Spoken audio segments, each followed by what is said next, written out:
ഞാൻ പക്ഷെ ബ്രഷ് ഉപയോഗിച്ച് തന്നെ ചെയ്യേണ്ടതായിരുന്നു കേട്ടോ.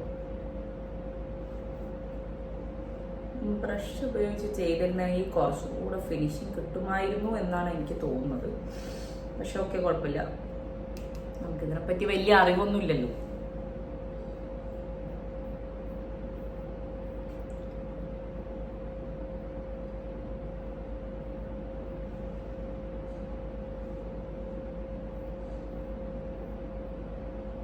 എനിക്ക് മേക്കപ്പ് പഠിക്കണമെന്ന് ഭയങ്കര ആഗ്രഹമുണ്ട്. പക്ഷെ എന്താ ഞാൻ പോവാത്തറിയോ, അഥവാ പഠിച്ച് ഇനിയിപ്പോൾ ഞാൻ ആരുടെയെങ്കിലും മുഖത്തൊക്കെ പരീക്ഷിച്ച് കുളമായാൽ പിന്നെ അതൊരു വലിയ പ്രശ്നമാവണ്ടെന്ന് വിചാരിച്ചാണ് ആക്ച്വലി അതിന് മുതിരാത്തത്.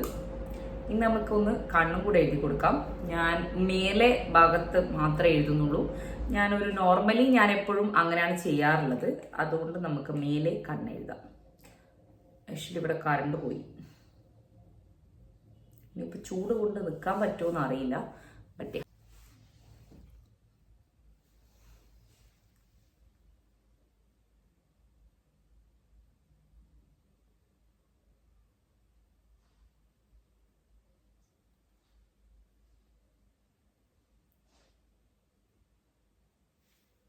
എനിക്ക് ആക്ച്വലി വലിയ ഡിഫറൻസ് ഒന്നും തോന്നുന്നില്ല. എല്ലാവരും പ്ലീസ് എക്സ്ക്യൂസ് കേട്ടോ, എൻ്റെ കറണ്ട് പോയി. അതുകൊണ്ട് തന്നെ എൻ്റെ റിംഗ് ലൈറ്റിൻ്റെ ലൈറ്റും പോയി. ഇവിടെ മേലെ അത് വർക്ക് ചെയ്യുന്നില്ല കറണ്ട് പോയതുകൊണ്ട്. സോ എന്തായാലും ഞാനിത് ഫുള്ളൊന്ന് കംപ്ലീറ്റ് ചെയ്തിട്ട് നമുക്ക് ലാസ്റ്റ് പുറത്തൊന്ന് ഞാൻ കാണിച്ചു തരാം കേട്ടോ.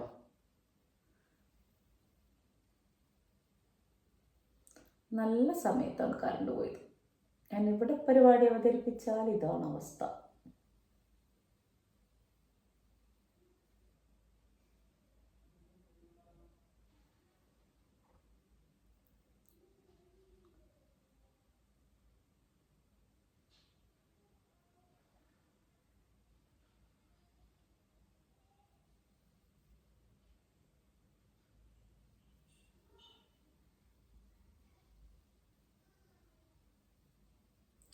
എനിക്ക് ഇങ്ങനെയൊക്കെ കണ്ണെഴുതുന്ന ഭയങ്കര ടാസ്ക് ആട്ടോ. മീൻസ് ഇങ്ങനെ കണ്ണാടി കയ്യിൽ പിടിച്ച് കണ്ണെഴുതുക എന്ന് പറയുന്നത് ഭയങ്കര ടാസ്ക്കാണ്. ഇങ്ങനെ ചെയ്യുന്ന ആൾക്കാർ സമ്മതിക്കണം. എന്താ പറയുക, ഞാനെപ്പോഴും കണ്ണാടിൻ്റെ മുന്നിൽ പോയി ഇങ്ങനെ നിന്നിട്ടാണ് കണ്ണെഴുതാറ്. ഇത് ഭയങ്കര ടാസ്ക്കാണ്. പിന്നെ എന്തായാലും ഇപ്പുറത്തെ കണ്ണും കൂടെ ഒന്ന് എഴുതി കൊടുക്കട്ടെ.